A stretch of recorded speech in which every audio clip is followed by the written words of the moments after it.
கடவுள்னு ஒருத்தர் இல்லவே இல்லைன்னு சொல்கிறவங்க கூட ஒரு தடவை இந்த கோயிலுக்கு வந்தாங்க அப்படின்னா கண்டிப்பாக அவங்களுக்கும் கடவுள் நம்பிக்கை வரும்.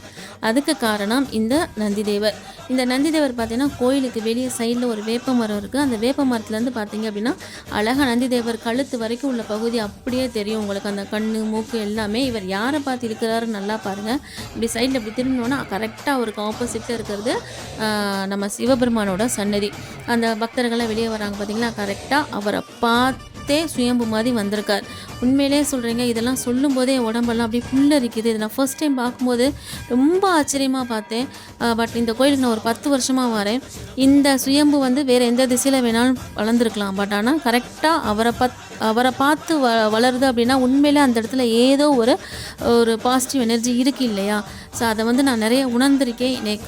நிறையா கஷ்டங்கள்லேருந்து என்னை விடுவிச்சிருக்காங்க. நிறையா மக்கள் கஷ்டப்படுறீங்க. மதுரையில் இருக்கிறவங்களே இப்படி ஒரு கோயில் இருக்கிறது தெரியாது. ஸோ நீங்கள்லாம் வந்தீங்கன்னா கண்டிப்பாக உங்கள் கஷ்டத்துக்கு ஒரு விமோச்சனம் கிடைக்கும். கண்டிப்பாக ஒரு தடவையாக இந்த கோயிலுக்கு வாங்க.